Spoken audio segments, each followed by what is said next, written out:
এই মুহূৰ্তৰ আটাইকেইটা খবৰেই অতিকৈ জৰুৰী খবৰ, গতিকে ভিডিঅ'টো অলপো স্কিপ নকৰাকৈ শেষলৈকে চাই যাব।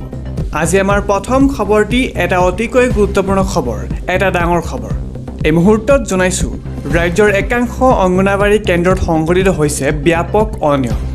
হয়, আপুনি ঠিকেই শুনিছে, ৰাজ্যত একাংশ অংগনবাড়ী কেন্দ্ৰত সংঘটিত হৈছে ব্যাপক অনিয়মৰ। কেৱল নামতহে আছে এই অংগনবাড়ী কেন্দ্ৰসমূহ। বছৰৰ প্ৰতিদিনেই বন্ধ থাকে অংগনবাড়ী কেন্দ্ৰৰ দুৱাৰ। এনে অভিযোগ এই মুহূৰ্তত আহি পৰিছে। এই মুহূৰ্তত জনাইছোঁ আজি আমাৰ পৰৱৰ্তী চাঞ্চল্যকৰ খবৰ, এটা বিগ ব্ৰেকিং নিউজ। কিয়নো এই মুহূৰ্তত সংঘটিত হৈছে এক ভয়ংকৰ নৰবলিৰ হত্যাকাণ্ড। হয়, এই মুহূৰ্তত জনাইছোঁ নাজিৰাত এগৰাকী যুৱতীৰ নৰবলিৰ চেষ্টা। নাজিৰাৰ বিহুবৰত সংঘটিত হৈছে এই চাঞ্চল্যকৰ ঘটনাটো। মুচুৰা মুণ্ডা নামৰ লোকজনৰ বিৰুদ্ধে গুৰুতৰ অভিযোগ উত্থাপন হৈছে।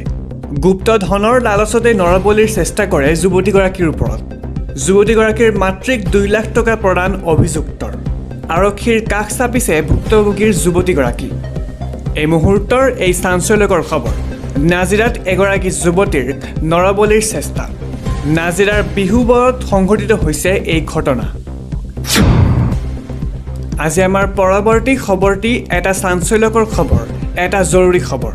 এই মুহূৰ্তত জনাইছোঁ, আপুনি যদি শ্বপিং মলত ট্ৰায়েল ৰুমত যায় তেন্তে আপুনি সাৱধান হওক, কিয়নো এই মুহূৰ্তত আহি পৰিছে এটা চাঞ্চল্যকৰ খবৰ। শ্বপিং মলৰ ট্ৰায়েল ৰুমত পোছাক সলোৱাৰ আগতে আপুনি সাৱধান হওক। আপোনাৰ গোপন ভিডিঅ' বন্দী কৰি ব্লেকমেইল কৰিব পাৰে আপোনাক। হয়, শিলচৰৰ ক্লাব ৰোডৰ মেক্স শ্বপিং মলত সংঘটিত হৈছে এই ভয়ংকৰ, এই চাঞ্চল্যকৰ ঘটনা। ট্ৰায়েল ৰুমত 2 যুৱতীৰ ভিডিঅ' গোপনে ৰেকৰ্ড কৰিলে শ্বপিং মলৰ এজন কৰ্মীয়ে। বিকাশ ঘোষ নামৰ কৰ্মীৰ বিৰুদ্ধে ভিডিঅ' ৰেকৰ্ড কৰাৰ গুৰুতৰ অভিযোগ এই মুহূৰ্তত উত্থাপন কৰা হৈছে। গোপনে মোবাইলত ভিডিঅ' সংগ্ৰহ কৰাৰ সময়তে হাতেলোতে ধৰা পৰে বিকাশ ঘোষ নামৰ ব্যক্তিজন। ইয়াৰ পিছতে পৰৱৰ্তী সময়ত অভিযুক্ত বিকাশ ঘোষক আৰক্ষীৰ হাতত গতাই দিয়ে 2 যুৱতীয়ে। এই ঘটনা সন্দৰ্ভত শিলচৰ সদৰ থানাত গোচৰ ৰুজু কৰিছে ভুক্তভোগীসকলে। 2 যুৱতীৰ ওপৰত সন্দেহ হোৱাত ভিডিঅ' সংগ্ৰহৰ চেষ্টা কৰিছিল এনে মন্তব্য অভিযুক্ত ব্যক্তিজনৰ।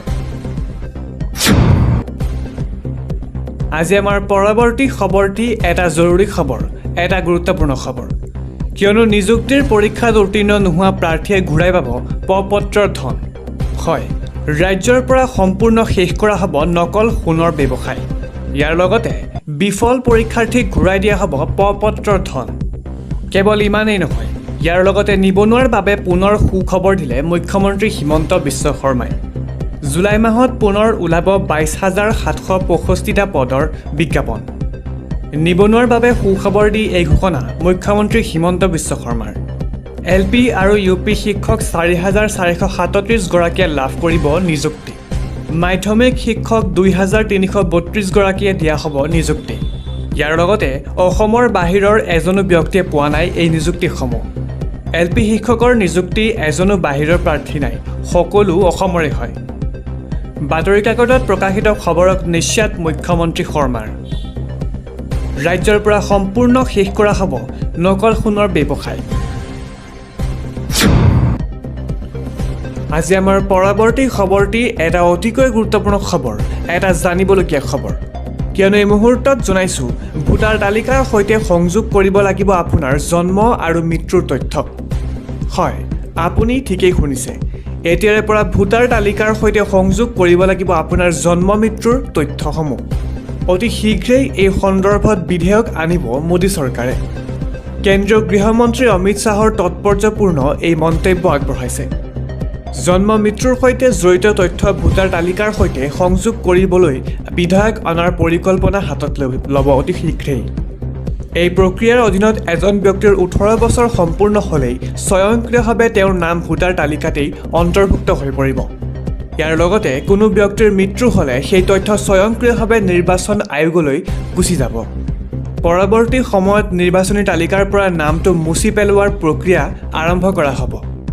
জন্ম মৃত্যুৰ প্ৰমাণপত্ৰৰ তথ্য সংগ্ৰহ কৰি উন্নয়নমূলক কামৰ সঠিক পৰিকল্পনা কৰিব পৰা যাব বুলি অমিত শ্বাহৰ এই মন্তব্য এই মুহূৰ্তত জনাইছে।